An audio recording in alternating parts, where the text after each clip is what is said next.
بسم اللہ الرحمن الرحیم۔ السلام علیکم۔ کیسے ہیں عزیز طلباء؟ امید ہے آپ لوگ خیریت سے ہوں گے۔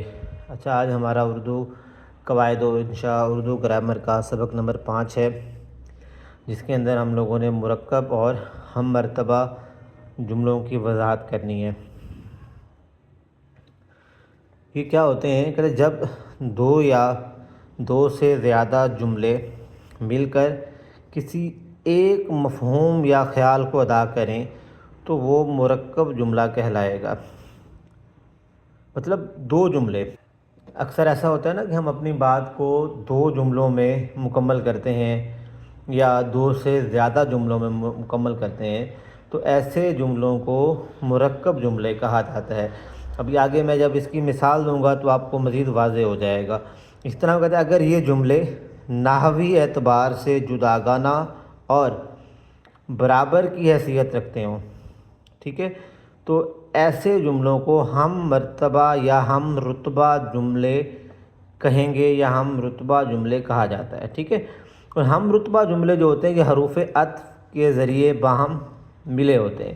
اب حروف عطف جو ہے یہ ہم آگے جا کے پڑھیں گے، حروف کی اقسام کے اندر ہمارا یہ ٹاپک آئے گا۔ میں نے یہاں پہ اس لیے ہائی لائٹ کر دیا ہے تاکہ یہ پرومیننٹ نظر آئے آپ لوگوں کو۔ یہ اہم لفظ ہے، آگے جا کے ہم اس کی وضاحت کریں گے۔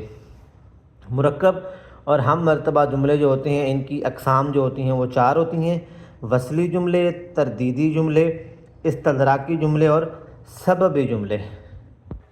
یہ دیکھیں، یہ ان کی مثالیں میں نے لکھی ہیں۔ مثال دیکھ کے بات جو ہوتی ہے وہ ویسے بھی زیادہ بہتر انداز میں سمجھ آ جاتی ہے، اور میری ویسے بھی کوشش ہوتی ہے کہ میں آپ لوگوں کو آسان الفاظ میں بتاؤں، ادھر ادھر کی باتیں نہ کروں، ٹو دا پوائنٹ اپنے سبق کو پڑھاؤں اور ویڈیو کو زیادہ بڑا نہ کروں۔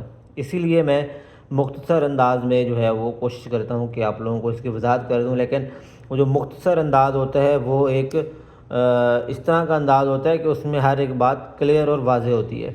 وصلی جملے، ان کی جو ہے وہ مثالیں یہاں لکھی ہوئی دیکھیں: میں آیا اور وہ چلا گیا، ٹھیک ہے۔ ملاقات یا دو چیزوں کا جب ملنا ہوتا ہے اسے وصل کہا جاتا ہے۔ سورج صبح کو نکلتا ہے اور شام کو غروب ہوتا ہے۔ اب دونوں باتیں سورج سے ہی جو ہے وہ متعلق ہے۔ تردیدی جملہ ہے: اسے گھر بھیج دو یا باہر نکال دو۔ حاکم ہمدرد ہونا چاہیے ورنہ رعایا تباہ ہو جائے گی۔ ایسے جملوں کو تردیدی جملے کہا جاتا ہے۔ استدراکی جملے: وہ وعدے تو بہت کرتا ہے لیکن یاد نہیں رکھتا، ٹھیک ہے، مطلب وہ وعدے کر کے بھول جاتا ہے۔ ہم نے چاہا تھا کہ مر جائیں سو وہ بھی نہ ہوا، ٹھیک ہے۔ ایسی بات جس میں کسی بات کی نفی بیان کی جاتی ہے اسے استدراکی جملے کہا جاتا ہے۔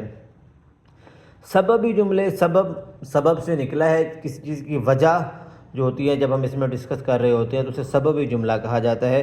میں ان کا ساتھ دوں گا کیونکہ مصیبت کے وقت انہوں نے میرا ساتھ دیا تھا۔ اب یہ ایک ان کا ساتھ دینے کا سبب یہاں پہ بیان کیا گیا ہے، ان کے ساتھ دینے کی وجہ بیان کی گئی ہے۔ کوئی آپ سے پوچھتا ہے بھی آپ ان کا ساتھ کیوں دیں گے، تو آپ کہتے ہیں کہ میں ان کا ساتھ اس لیے دوں گا کیونکہ مصیبت کے وقت انہوں نے میرا ساتھ دیا تھا، ٹھیک ہے، اسی لیے انہیں سببی جملہ کہا جاتا ہے۔ امید ہے کہ آپ کو میری یہ ویڈیو پسند آئی ہوگی۔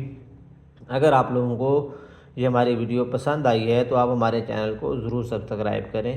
اللہ حافظ۔